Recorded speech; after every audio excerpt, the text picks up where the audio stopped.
Hey guys, today we're going to read a story that takes place a long time ago in what is now Italy.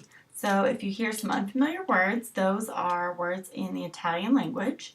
And I want you to think at different points in the story about how what is happening can help you figure out what's going to happen later in the story. So when you say what you think is going to happen in the future, that's called a prediction, and it's an important reading skill. So we're going to work on that today as we read this story. This story is called Strega Nona, and it's a folktale that's retold and illustrated by Tommy DePaolo.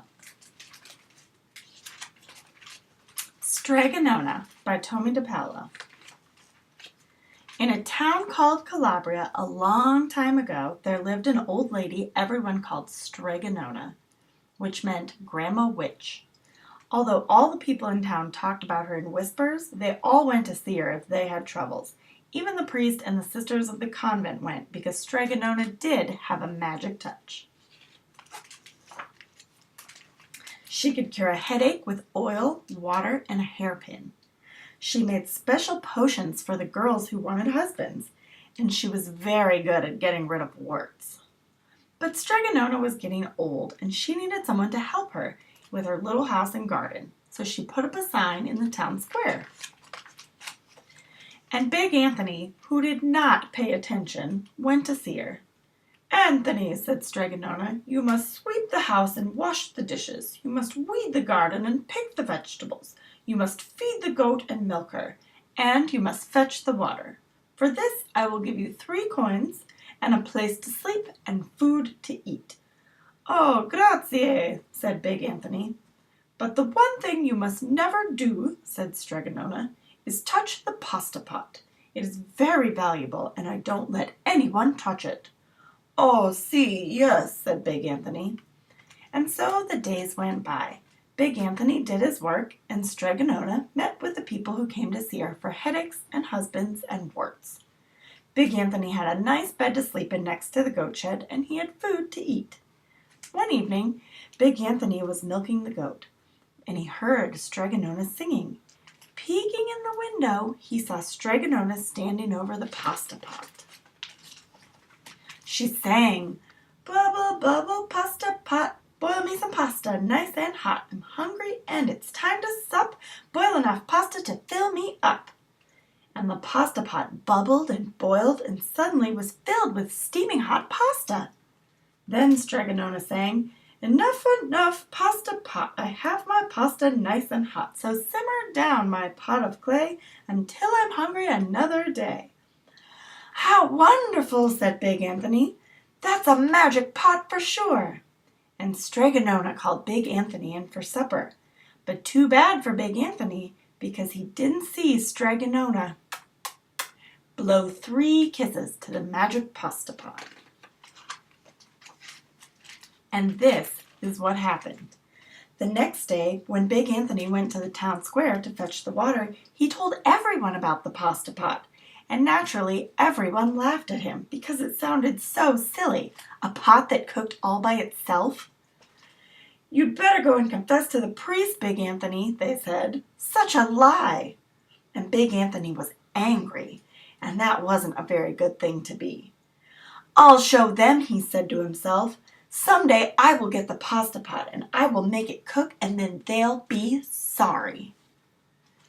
That day came sooner than even Big Anthony would have thought, because 2 days later Strega Nona said to Big Anthony, "Anthony, I must go over to the mountain to the next town to see my friend Strega Amelia. Sweep the house and weed the garden, feed the goat and milk her, and for your lunch there is some bread and cheese in the cupboard. And remember, don't touch the pasta pot." "Oh, yes, yes, Strega Nona," said Big Anthony. But inside he was thinking, my chance has come. Okay, so now take a minute and think to yourself, what's about to happen? What do you think Big Anthony's going to do?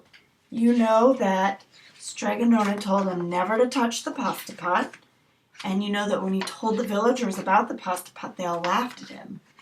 And he got angry and decided to prove them all wrong. So think about what you think will happen next. As soon as Strega Nona was out of sight, Big Anthony went inside, pulled the pasta pot off the shelf, and put it on the floor. "Now, let's see if I can remember the words," said Big Anthony. And Big Anthony sang, "Bubble, bubble, pasta pot, boil me some pasta, nice and hot. I'm hungry and it's time to sup. Boil enough pasta to fill me up." And sure enough, the pot bubbled and boiled and began to fill up with pasta. "Aha!" said Big Anthony, and he ran to the town square, jumped on the fountain, and shouted, "Everyone get forks and plates and platters and bowls. Pasta for all at Strega Nona's house. Big Anthony has made the magic pasta pot work." Of course, everyone laughed, but they ran home to get forks and plates and platters and bowls, and sure enough, when they got to Strega Nona's house, the pasta pot was so full it was beginning to overflow. Big Anthony was a hero. He scooped out pasta and filled the plates and platters and bowls. There was more than enough for all the townspeople, including the priests and the sisters from the convent. Some people came back for 2 and 3 helpings, but the pot was never empty. When they all had their fill, Big Anthony sang, "Enough, enough, my pasta pot, I have my pasta nice and hot. So simmer down, my pot of clay, until I'm hungry another day." But alas, he did not blow 3 kisses. He went outside, and to the applause of the crowd, Big Anthony took a bow. He was so busy listening to compliments from everyone, he didn't notice the pasta pot was still bubbling and boiling, until his sister from the convent said, "Oh, Big Anthony, look!" And pasta was pouring out of the pot all over the floor of Strega Nona's house and was coming out the door. Big Anthony rushed in and shouted the words again, but the pot kept bubbling. He took the pot off the floor, but pasta kept pouring from it. Big Anthony grabbed a cover and put it on the pot, and he sat on it. But the pasta raised the cover, and Big Anthony as well, and spilled onto the floor of Strega Nona's house. "Stop!" yelled Big Anthony, but the pasta did not stop. And if someone hadn't grabbed poor Big Anthony, the pasta would have covered him up. The pasta had all but filled the little house. Out of the windows and through the doors came the pasta, and the pot kept right on bubbling. The townspeople began to worry. "Do something, Big Anthony," they shouted. Big Anthony sang the magic song again, but without the 3 kisses it was no good. By this time the pasta was on its way down the road, and all the people were running to keep ahead of it. "We must protect our town from the pasta," shouted the mayor. "Get mattresses, tables, doors, anything to make a barricade." But even that didn't work.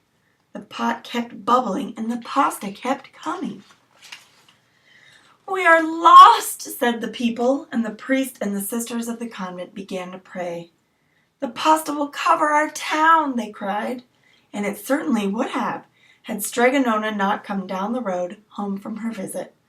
She did not have to look twice to know what had happened. She sang the magic song and blew 3 kisses, and with a sputter, the pot stopped boiling and the pasta came to a halt. "Oh, grazie! Thank you, Strega Nona!" the people cried. But they turned on poor Big Anthony. "String him up!" the men of the town shouted. "Now wait," said Strega Nona. "The punishment must fit the crime." She took a fork from a lady standing nearby and held it out to Big Anthony. "All right, Anthony, you wanted pasta from my magic pot," Strega Nona said, "and I want to sleep in my little bed tonight. So start eating." And he did. Poor Big Anthony. The end.